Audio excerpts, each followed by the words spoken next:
ایک بہت اہم چیز ہمارے ہاں جو دیکھنے کو ملتی ہے کہ بچوں کو اگر ہم کھلا پلا بھی رہے ہیں تو چھوٹا بچہ جو ہے وہ کھا نہیں رہا، تو ماں نے اس کا حل کیا ڈھونڈا کہ اس کو یوٹیوب پہ کچھ پلے کر دیا کارٹونز وغیرہ، اور اس کے بعد جو ہے اس نے اس کو ادھر مشغول کر کے نوالے لقمے منہ میں ڈالنا شروع کر دیے. تو وہ جو ایک اہم فیکٹر جو کھانے کا جو ایک چیز ہے، غذائیت ہے، وہ بھی بچے تک آج خاص طور پر نہیں پہنچ رہی. اس حوالے سے آپ کیا کہنا چاہیں گے؟ یہ بات بالکل آپ کی بجا ہے، اور بہت سارے ان چیزوں کو ہم آئے روز مشاہدہ کرتے ہیں، اپنی فیملیز میں کرتے ہیں،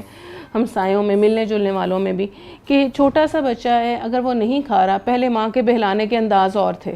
ٹھیک ہے، اب ہمیں وہ آسان لگتا ہے کہ میں اپنا موبائل پکڑوں اور اس موبائل کے اوپر کچھ پروگرامز پلے کر دوں، کچھ کارٹون لگا دوں، اور ساتھ ساتھ بچے کے منہ میں جو ہے وہ نوالا ڈالتے جاؤں. اچھا، پہلی مائیں کیا تھیں؟ پہلے تو وہ اہتمام کر دیں تھی کہ باوضو ہو کر بچوں کو کھلائیں،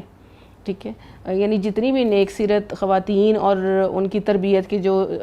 مزاج دیکھا جاتا ہے کہ انہوں نے اپنے بچوں کی کس طرح سے تربیت کی، تو وہ باقاعدہ وہ مائیں باوضو رہا کرتی تھیں. اچھا، اب ہمارے پاس ٹائم نہیں ہے اس چیز کا، ہم پاکی ناپاکی کو بالکل اپنی زندگی سے خارج کر کے بیٹھ گئے ہیں. پھر وہ جو لقمہ حلال اور حرام تھا اس کی بھی تمیز بھلا دی. تیسری چیز یہ کہ جب ہم بچے کو کھانا کھلاتے تھے، ہم کو بسم اللہ پڑھ کر کھلاتے تھے، پھر اس کو بتاتے تھے کہ یہ غذا ہے. اب وہ جو غذا بچے کے اندر جا رہی ہے، معدے کے اندر جا رہی ہے، اور جو ماہرین غذائیات ہیں وہ بھی کہتے ہیں کہ جب تک آپ کی توجہ پوری اس غذا کے اوپر نہیں ہے آپ اس سے فائدہ حاصل تو آپ اس سے فائدہ نہیں حاصل کر پاتے. تو جو اس کے نقصانات میڈیا کے جو ہیں وہ طبی طور پر ہیں کہ اس سے بچے کے برین کے اوپر کیا کیا اثرات پیدا ہو رہے ہیں، اس کی آئی سائٹ کس طرح سے ویک ہو رہی ہے، وہاں پہ اس کے معدے کے اوپر بھی اثرات مرتب ہو رہے ہیں کہ ہم بہترین سے بہترین غذا کا انتظام کرتے ہیں، ٹھیک ہے، بچے کو کھلانے کے لیے کہ یہ وہ فلاں غذا ہے، اس کو لے کر آنا ہے، یہ فلاں دودھ ہے، یہ وہ میں نے پلانا ہے، یہ فلاں کمپلیمنٹ ہے، یہ میں نے وہ دینا ہے، یہ فلاں سیریل ہے میں نے وہ دینا ہے. وہ سب کچھ ہم جمع کر کے دے رہے ہیں اپنے بچے کو، اور پھر ہماری شکایت کیا ہوتی ہے کہ ہمارا بچہ جو ہے وہ صحت مند نہیں ہے،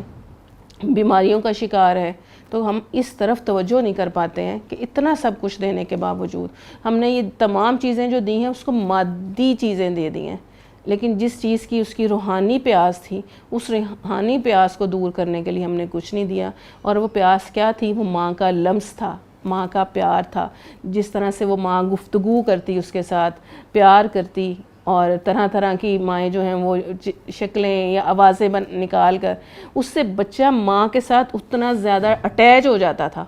اتنی وہ محبت آتی تھی. اب بچہ ماں کے ساتھ کیوں نہیں اٹیچ؟ کیونکہ وہ تو موبائل کے ساتھ اٹیچ ہے، وہ تو کسی اور چیز کے ساتھ اٹیچ ہے. تو اب وہ اٹیچمنٹ بھی ختم ہو گئی. نہ ہم نے بسم اللہ پڑھ کر اس کو کھلانا شروع کیا، نہ اس کے بعد اس کو شکر الحمدللہ کہا. بس وہ بچے نے لیٹے لیٹے ایپ دیکھتا گیا، کارٹون دیکھتا گیا،